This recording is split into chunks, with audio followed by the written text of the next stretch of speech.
Okay. Well, let's move right ahead. As many of you know, David Birnbaum is the author of a 2-volume project entitled Summa Metaphysica. Volume 1 is entitled Good and Evil. God and Evil, and Volume 2 is entitled God and Good. In David's work, there are a number of points of sort of summation, but one I thought we might do well to start with. His briefest, most succinct definition of what he calls his core theodicy involves 5 points, and if I may, I wanted to just let you know what those are, ask David to say a few words about them, and then we can discuss these things as they interact with Gennadi's talk and the rest of the papers of the entire conference. So David Birnbaum's first point, the purpose of man, he says, is to quest for his potential, spiritual and other potential. Secondly, the greater man's freedom, the greater his ability to attain his potential. Second, freedom. Third, freedom requires privacy, responsibility, and selfhood. Privacy, selfhood. Fourth, in order to yield man greater freedom, along with greater privacy, responsibility, and selfhood, the preconditions for freedom, in order to yield man greater freedom, God has contracted his here and now consciousness in correlation to mankind's ascent in knowledge. In correlation there between the human and the divine. And fifth, David says, with the divine consciousness increasingly contracted from the here and now, and evil existent in the here and now, man is increasingly forced to confront evil on his own. The problem of evil approached by with David's point of view. So may I ask David to just say a few words to help elucidate those 5 central points, and then perhaps we can sort of fan out from there. Thank you. Well, first of all, to put matters in perspective, that's a succinct summary of Book 1, which was God and Evil. And Book 2, of course, is God and Good. And my 2 main themes, which are interrelated, is quest for potential, infinitely iterated. In other words, quest for potential within potential within potential, which is linked to what I call extraordinariation. And I developed extraordinariation more in book number 2. And this conference is about this complete set. And just to be clear, I don't take classic God as an assumption, as being correct. It's more, if there is a God, if there's a classic God, how do we deal with gross evil? So this conference is a lot about science v. religion, whereas I view myself as not, certainly as a friend of science, for sure. I'm frankly wary on a personal level of any religion. Although I'm personally traditional Jewish, I'm at the same time simultaneously wary of it. I'm wary of any system where I haven't seen the God or heard from the God or had direct contact or proof of the God. So while I'm committed to traditional Judaism and to core mitzvah, core precepts on a personal level, I'm simultaneously wary of it, just for the record, and maybe to put things into proper perspective here. And I have a full, serious commitment to traditional Judaism since my youth, and I walk the walk in that score. Now, having said that, I'm also wary of classic academic metaphysics, which I feel gets too complicated, too fancy schmancy for my taste. This whole quest for me started at a very young age. I was in the 5th grade, say, 4th, 5th, 6th grade, in Yeshiva of Forest Hills. That means a Jewish day school in Forest Hills. And, everyone was smart. The kids were smart. The teachers were smart. The parents were smart. And we couldn't get a damn straight answer to any important question.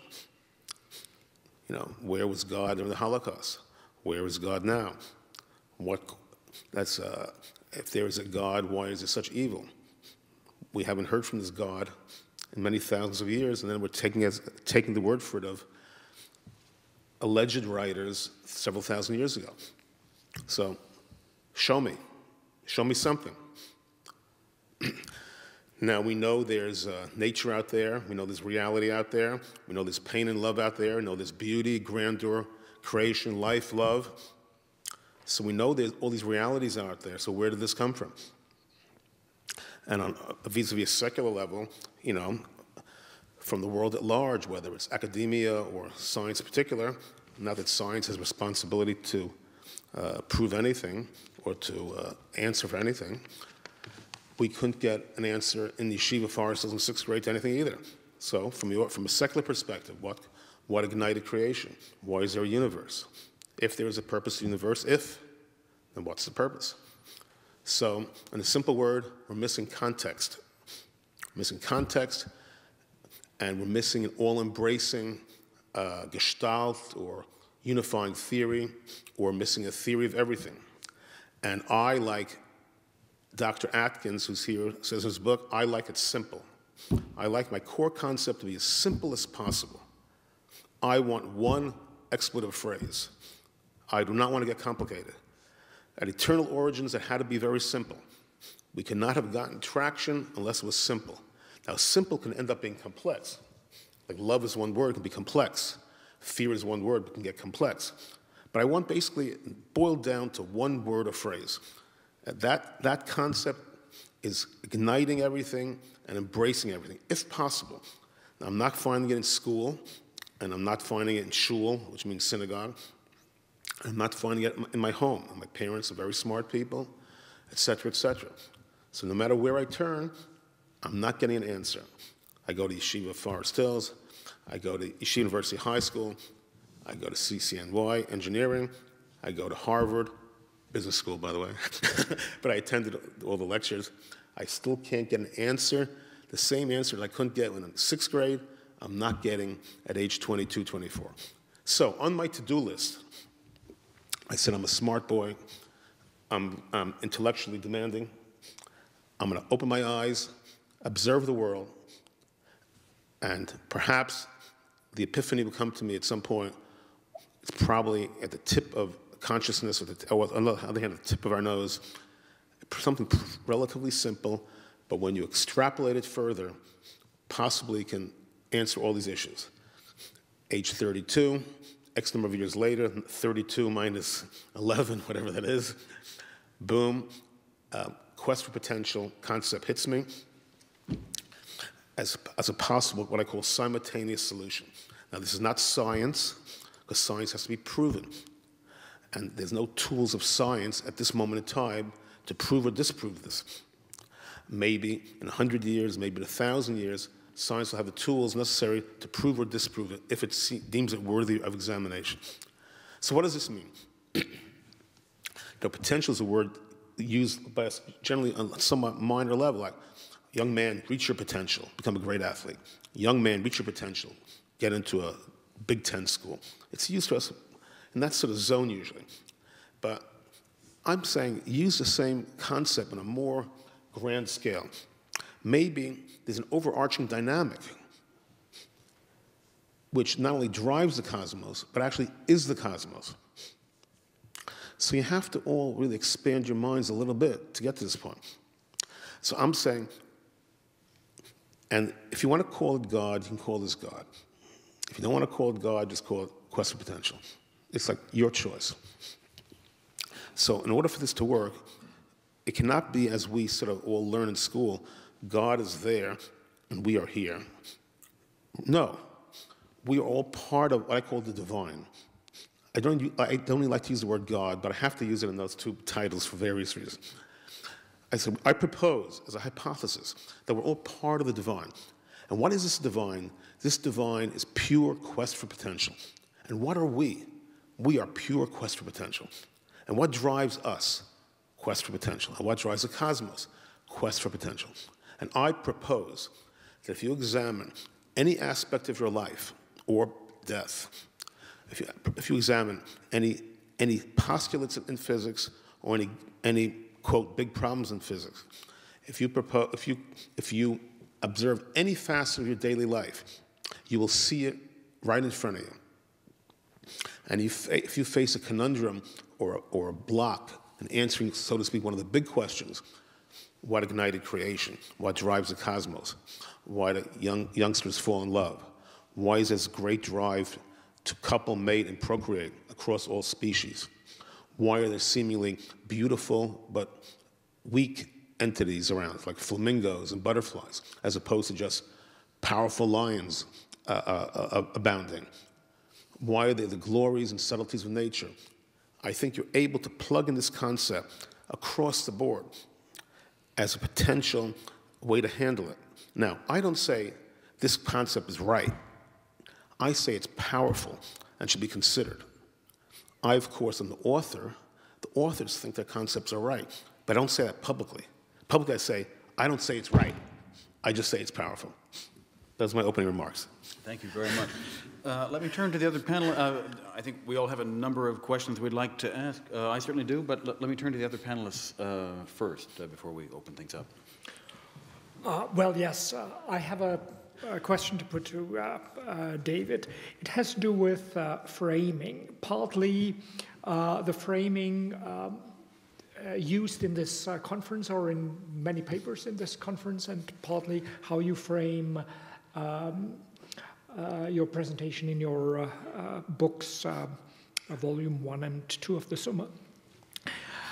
Oftentimes we spoke about science and religion, presumably meaning not science and religion, but more as it became clear to me in the last 2 papers we were listening to, science and theology, because otherwise we should perhaps speak about nature and religion or something like this.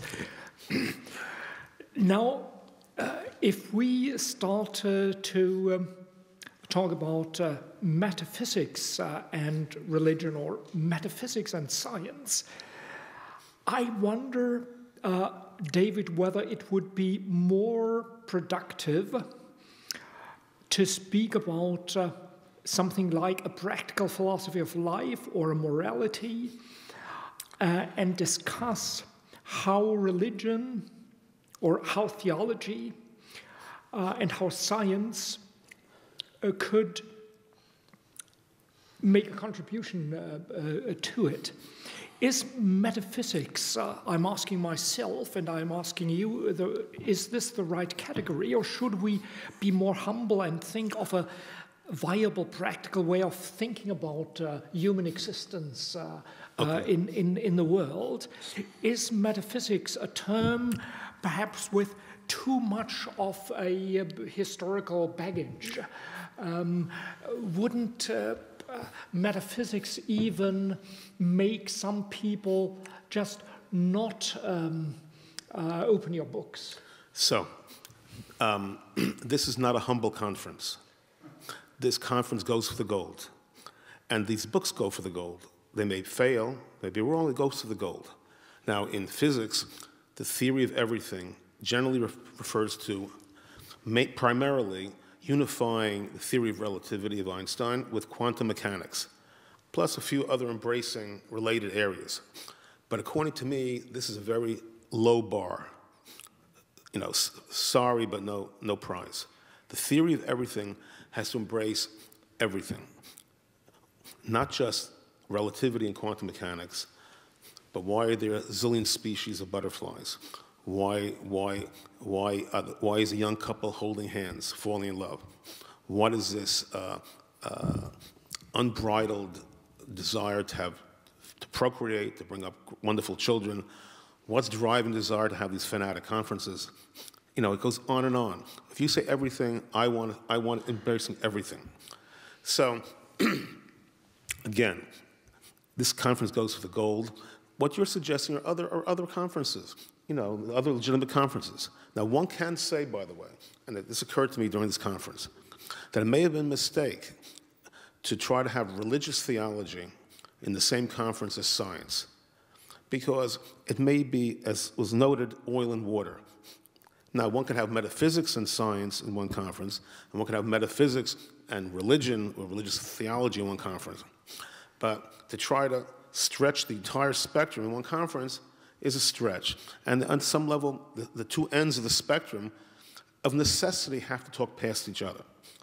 So that's answering directly your direct question.